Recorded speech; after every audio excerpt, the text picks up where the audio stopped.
India versus New Zealand 4th T20I match কে জিতলো তা জানতে পুরো ভিডিওটা দেখুন। কোন দল জিতলো তা জানার আগে চলুন কে কেমন ব্যাটিং করলো সেটা দেখে আসি। তো প্রথমেই নিউজিল্যান্ড আজ অসাধারণ ব্যাটিং করেছে। তাদের ব্যাটিংটা ছিল খুবই দুর্দান্ত। ডেভন কনওয়ে তিনি 44 রান করেছেন 23 বলে। টিম শেফার্ড তিনি 62 রান করেছেন 36 বলে। মিচেল তিনি 39 রান করেছেন 18 বলে। ফিলিপস 24 রান করেছেন 16 বলে। এই ছিল নিউজিল্যান্ডের সবথেকে রান স্কোরার। ইন্ডিয়ার বোলিং অতটাও ভালো ছিল না, তবে রিঙ্কু সিং তিনি একটা রেকর্ড করে গেছেন আজ। ইন্ডিয়ার T20 ম্যাচে সবথেকে বেশি ক্যাচ ধরেছেন 4 বার।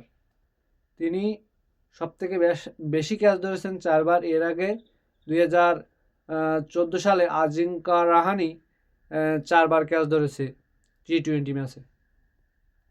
অসাধারণ একটি থ্রোর মাধ্যমে মিচেল স্যান্টনারকে আউট করেন হার্দিক পান্ডিয়া। তিনি এই ম্যাচে অসাধারণ একটি থ্রো করেন। ইন্ডিয়ার ব্যাটিং খুব একটা ভালো ছিল না, যেখানে রান 216 টার্গেট দেয় নিউজিল্যান্ড।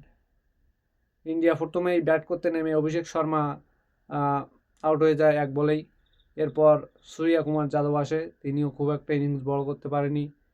রিঙ্কু সিং এবং ডুবে এরা ব্যাটিং করেছে কিন্তু ম্যাচটা জিততে পারেনি। তবে রিঙ্কু সিংয়ের থেকে ডুবে সব থেকে ভালো ব্যাট করেছে আজ। ডুবে